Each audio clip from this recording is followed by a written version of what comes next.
अगली खबर है उत्तर प्रदेश की सुल्तानपुर से, जहां पर पुलिस और बदमाशों के बीच में मुठभेड़ हुई और इस मुठभेड़ में पुलिस को बड़ी सफलता मिली है। 1 लाख का इनामी बदमाश मंगेश यादव को ढेर कर दिया गया है। मिसरपुर पुरैना इलाके में बदमाश मंगेश को मारा गया है। आपको बता दें, इस बीच पुलिस ने मंगेश के 3 साथियों को भी गिरफ्तार करने में सफलता पाई है। दरअसल आपको याद होगा, कुछ समय पहले 28 अगस्त को सराफा व्यापारी के घर पर डकैती हुई थी और उसमें मंगेश और उसके साथियों की ही बड़ी भूमिका थी। मंगेश न सिर्फ इस पूरे मामले में बल्कि इसके अलावा भी उसके ऊपर कई संगीन आरोप पहले से दर्ज थे। उसको लेकर लगातार फरार चल रहा था और पुलिस ने 1 लाख का इनाम भी मंगेश पर जारी किया था, जिसके बाद से ही लगातार वो फरार चल रहा था। वहीं सुल्तानपुर एनकाउंटर पर अखिलेश यादव ने सवाल उठाए हैं। सुल्तानपुर में जात देखकर जान ली है, ये अखिलेश यादव ने कहा है। उन्होंने कहा है कि नकली एनकाउंटर मरहम लगाने का दिखावा मात्र है। नकली एनकाउंटर रक्षक को भक्षक बना देता है। अखिलेश यादव ने यह भी कहा कि डकैतों से सत्ता पक्ष का गहरा संपर्क था। उन्होंने कहा कि समाधान नकली एनकाउंटर नहीं बल्कि एक अच्छी कानून व्यवस्था होनी चाहिए। और अखिलेश यादव ने बीजेपी पर निशाना साधते हुए कहा कि बीजेपी राज में अपराधियों का यह अमृतकाल है। तो अखिलेश यादव ने ये ट्वीट किया है, आप देखिए, सोशल मीडिया प्लेटफॉर्म पर उन्होंने अपनी बात कही है। उन्होंने कहा, लगता है सुल्तानपुर की डकैती में शामिल लोगों से सत्ता पक्ष का गहरा संपर्क था।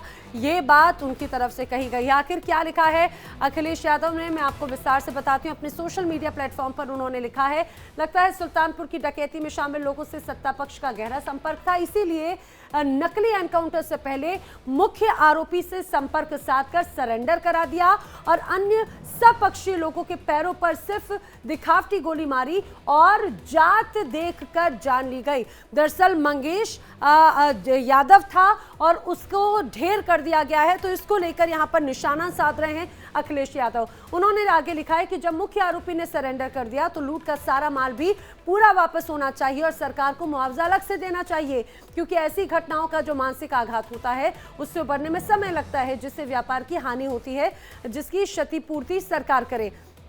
और इतना ही नहीं, उन्होंने लिखा है कि इस पूरे एनकाउंटर को एक तरह से वो नकली एनकाउंटर करार दे रखे हैं।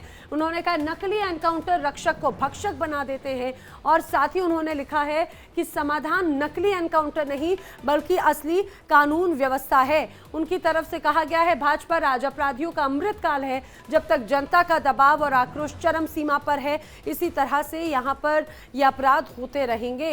ये देखिए, उन्होंने इस पूरे एनकाउंटर को नकली एनकाउंटर अपने इस सोशल मीडिया पोस्ट में लिखा है और उन्होंने कहा है कि जिस तरह से एनकाउंटर हुआ वो जात देखकर एनकाउंटर किया गया।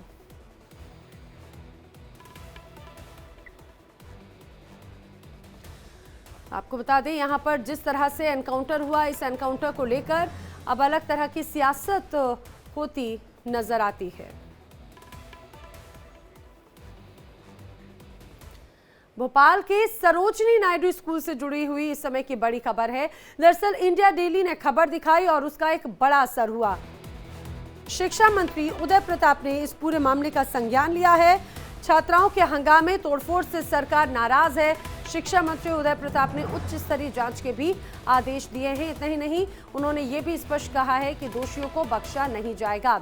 तो वो इंडिया डेली पर खबर दिखाए जाने का बड़ा असर देखिए, यहाँ पर किस तरह से भोपाल में जो छात्राएं थी वो सड़कों पर उतरकर प्रदर्शन कर रही थी। पुलिस उन्हें समझाती हुई भी नजर आई है। शिक्षा मंत्री उदय प्रताप सिंह ने बाकायदा सोशल मीडिया पर इसकी जानकारी दी है। शिक्षा के क्षेत्र में किसी भी किस्म की लापरवाही बर्दाश्त नहीं की जाएगी। मुख्यमंत्री मोहन यादव जी की सरकार में खास करके बेटियों के मामले में सरकार विशेष संवेदनशीलता के साथ में निर्णय लेती है, ये बात उन्होंने ट्वीट करके बताई है। पूरा मामला मेरे संज्ञान में है, उदय प्रताप सिंह ने ये बात कही।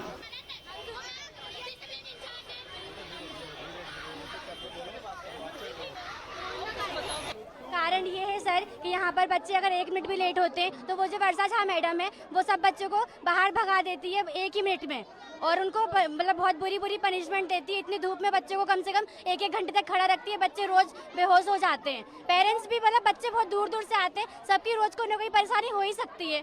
अब कोई बस से आता हर दिन यही होता है, आज भी यही हुआ है। अब आज बच्चों ने हद पार कर दिए मैडम की वजह से, तो अब सबने हड़ताल कर ली है। हमारी वर्षा मैम हमें चाहिए, हमें कुछ नहीं पता, वो बहुत वैसी है, हमें पसंद नहीं है वो, बिल्कुल उनको हटाया जाए बस, और हमें कुछ नहीं चाहिए।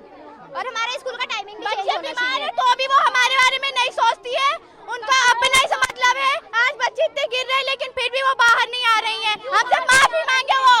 तो बाहर क्यों नहीं आ रही? डर गई ना, वो गलत है इसलिए नहीं आ रही है वो, उनको आना चाहिए ना बाहर। इधर हम धूप में हुआ एसी में, हर बार का हो गया है। 3 घंटे से हम बाहर खड़े थे, 3 घंटे से अंदर नहीं आने दिए। कुछ और भी हमारे साथ हमारी फ्रेंड थी, वो बेहोश हो रही है, फिर भी अंदर मैम आने नहीं दे रही है। उसके बाद जब मीडिया आई, फिर मैम बोलती है कि अंदर आओ। ऐसा क्यों? लेट होने पर क्या? लेट होने पे और क्या कुछ 5 मिनट लेट होने के चक्कर में ऐसे कि हम राइट आ गए थे, फिर भी 3 घंटे तक हमें बाहर रखा गया।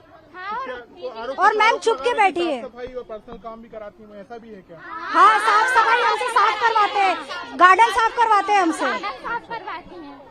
जो कचरा झाड़ू वगैरह सब लगवाते हैं। और अगर लेट आएंगे तो बाहर खड़े, क्योंकि हमारी क्लासेस भी मिस हो जाती हैं। ऊपर से टीचर से पूछेंगे मैम सर दोबारा बता दीजिए, तो वो नहीं बताएंगे। उसमें साफ सभी ऐसे। तो देखा आपने, दरअसल इसी बात को लेकर यहाँ की जो छात्राएं हैं उन्होंने विरोध किया, स्कूल में तोड़फोड़ तक मचाई और सभी एकजुट होकर किस तरह से ये प्रदर्शन कर रहे थे। हालांकि इस पूरे मामले के सामने आने के बाद में प्रशासन ने एक्शन लिया है, पुलिस की टीम मौके पर पहुंची है, लेकिन 2 बातें इस दौरान ज़रूर कही जाती हैं। पंक्चुअलिटी को लेकर स्कूल की तरफ से ज़रूर ये बातें कही गई होंगी, लेकिन जाहिर सी बात है जिस तरह से सख्ती यहाँ पर है, बता रहे हैं कि कई स्टूडेंट्स की तबीयत खराब हुई और अक्सर इसी तरह का बर्ताव उनके साथ में रहता है। उनका कहना है कि यहाँ पर जिस तरह से टीचर्स का भी बर्ताव है, जो रुख है, वो काफ़ी ज़्यादा सवाल खड़े करने वाला है। इस खबर को इंडिया डेली ने प्रमुखता से उठाया था और उसके बाद में इस खबर का असर ये हुआ है कि ये पूरा हल्ला जो है इंडिया डेली की खबर दिखाए जाने के बाद में प्रशासन और शासन के कानों तक उनके संज्ञान में मामला आया और अब जाकर मामले में एक्शन की बात कही गई है। मामले की जांच के आदेश दिए जा चुके हैं। अब खबर यूपी के देवरिया से है। यहां पर देवरिया विकास भवन में पंचायत राज अधिकारी सर्वेश पांडे पर रिश्वतखोरी का आरोप लगा है। बताया जा रहा है कि जो भटनी ब्लॉक है उसमें तैनात ग्राम सेवक प्रवीण रॉय ने डीपीआरओ सर्वेश पांडे पर आरोप लगाया कि उनसे नियुक्ति के नाम पर 50,000 रुपए की मांग की गई। उन्होंने वो राशि डीपीआरओ के करीबी अभिजीत गिरी के अकाउंट में भेजनी है।